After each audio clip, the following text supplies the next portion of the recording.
नमस्कार दोस्तों, मैं हूं आपका दोस्त नरसिंह कटियार एडवोकेट। आज हम बहुत अच्छे टॉपिक पर बात करेंगे जिसे कहते हैं फेयर एंड प्रॉपर इन्वेस्टिगेशन। कि फौजदारी मामले में यदि कोई एफआईआर दर्ज होती है तो शुरू से ही अपने मामले का बचाव कैसे करें और ये देखें कि हम जो पीड़ित हैं, आज हम पीड़ित पक्ष की बात कर रहे हैं कि क्या कहते हैं, हमें बचाव करना है इन्वेस्टिगेशन ऑफिसर से। क्योंकि इन्वेस्टिगेशन ऑफिसर हमेशा छेड़छाड़ करता है, मुलज़िमों को लाभ पहुँचाता है, आपका सही इन्वेस्टिगेशन नहीं करता है, तो उसमें हम कैसे बचाव करें। तो इसमें 3 विधि व्यवस्थाओं की बात भी आज हम करेंगे और बताएँगे कि हम अपने मुकदमे को सही रास्ते पे कैसे लाएँ। जिस तरह हम एक पेड़ की रक्षा करते हैं, शुरू से लगाते हैं, उसमें खाद पानी देते हैं, उसी तरह हमने अब शुरू से ही अपने मुकदमे को सही दिशा में ले जाना है, तभी हम न्याय पा सकेंगे। तो इसमें एक विधि व्यवस्था है ऑनरेबल सुप्रीम कोर्ट की, सीकरी बसु बनाम state of UP 2008, supreme court, M Subramaniam बनाम जानकी देवी 2020 और अजय पांडे बनाम स्टेट ऑफ यूपी के इलाहाबाद हाई कोर्ट की है 2021। इन विधि व्यवस्थाओं की बात करेंगे जो मिलती जुलती हैं और ये हमें पूरी तरह निष्पक्ष रूप से विवेचना करने के लिए कहती हैं। तो हम अपने विवेचक से, जो दरोगा है, इन्वेस्टिगेशन ऑफिसर है, उससे अन्वेषण कैसे कराएं। तो हमारे हाथ में कोई सत्ता है नहीं जिससे हम ज़बरदस्ती उस इन्वेस्टिगेशन सही दिशा में करा सकें। जो विवेचक होता है वो हमेशा फेरफार करता है, आपकी कम धाराओं में रिपोर्ट लिखेगा और धाराएं घटाएगा, बढ़ाएगा, मुलजिम निकालेगा, मुलजिम बढ़ाएगा। तो इस तरह ये लोग केवल पैसे के चक्कर में सारा काम करते हैं। तो हम जानेंगे कि इसमें हम कैसे अपने कार्य को बढ़ाएं। तो दोस्तों आइए हम जानते हैं। यदि हमारी तथ्य बिल्कुल सही लगें और सही रूप से आपको अच्छे लगें तो हमारे चैनल को लाइक शेयर सब्सक्राइब जरूर करें।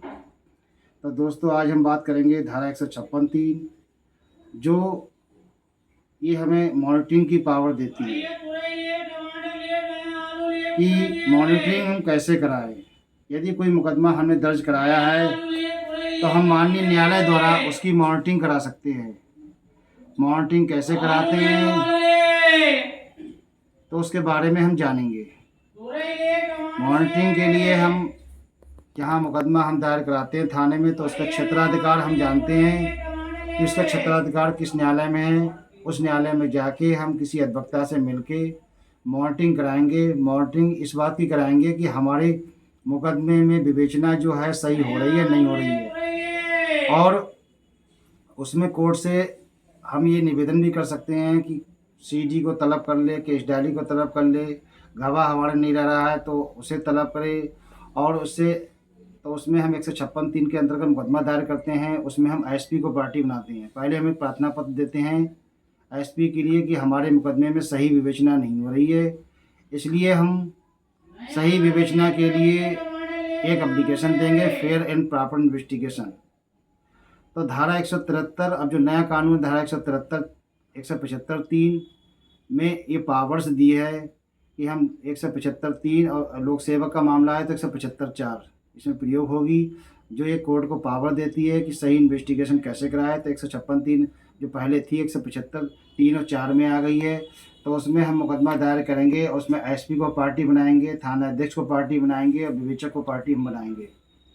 अब कोर्ट से ये निवेदन करेंगे कि हमारे साक्ष्य ग्रहण कर लिए जाएं, इस पर मॉनिटरिंग की जाए, उसकी देखरेख, जैसे कोई मैनेजमेंट कार्य करता है कि नीचे जो वर्कर हैं वो कैसे काम कर रहे हैं। तो यहाँ कोर्ट का यही काम होगा कि वो जो दरोगा विवेचना कर रहा है वो सही विवेचना कर रहा है नहीं कर रहा है। तो उसमें हम सारी फैक्ट लिखेंगे और उसमें एसपी को पार्टी इसलिए बनाते हैं हम ताकि एसपी को ही पावर होती है कि दरोगा इन्वेस्टिगेशन बदले, उसकी विवेचना चेंज करे या दरोगा चेंज कर दे या थाना किसी अन्य थाने से विवेचना कराए।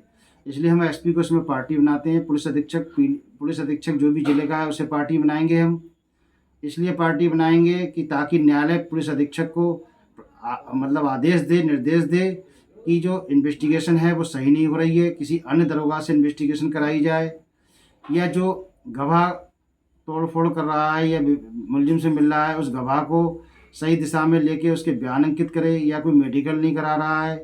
कभी कभी आप देखते हैं कि शुरू से ही मुकदमे में डैमेज शुरू कर देते हैं। जिस दिन से मुकदमा दर्ज होता है थाने में उसी दिन से पीड़ित के खिलाफ कार्य शुरू हो जाता है, मुकदमे को हल्का करते हैं। यदि किसी पीड़ित के साथ मान लिया महिला है, 376 की कार्रवाई घटी है, तो उसके लिए जो लोग क्या करते हैं 376 511 का मुकदमा बना देते हैं या 354 बी का बना देते हैं। धाराओं को हमेशा छोटा करते हैं, इसलिए छोटा करते हैं ताकि हम मुलजिम से पैसा ले सकें और सही विवेचना ना कर सकें। तो जो हम तहरीर लेके जाते हैं उसके हिसाब से धाराएँ बनती हैं। मान लिया 307 की धारा बन रही है तो 308 कर देंगे। 308 में सज़ा 7 साल की है, 307 में आजीवन कारावास की है। तो इस तरह हमेशा से ही विवेचक, थाना अध्यक्ष और जो पुलिस है सही विवेचना ना करके हमेशा गलत विवेचना करती रही है। यदि ये सब चीज़ें आपको प्री स्टेज पे ही करनी पड़ेंगी। जिस दिन से मुकदमा दर्ज होगा जल्दी से जल्दी आप देखें 15 दिन 1 महीने के अंदर इस तरह की कार्रवाई आपको करनी होगी।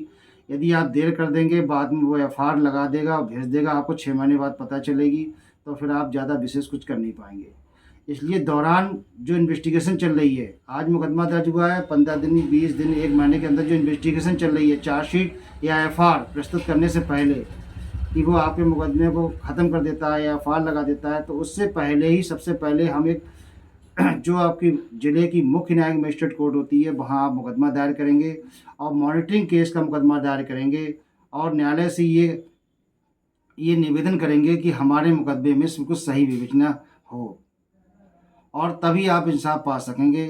इसलिए आप अपने मुकदमे में सही विवेचना करने के लिए आपको जो जिला अदालत की सीजीएम कोर्ट है वहाँ आपको जाना पड़ेगा, वरना बाद में पछताना पड़ता है। जिस तरह हम पेड़ की या बच्चे की एक तरह से पालना करते हैं, उसका क्या कहते हैं धीरे धीरे ध्यान रखते हैं, तभी वो जवान हो पाता है और कार्य कर पाता है। इसलिए हमें अपने मुकदमे की भी उसी तरह पालना करनी होगी, तभी हम अच्छे अंक प्राप्त कर सकते हैं और सही सफलता प्राप्त कर सकते हैं।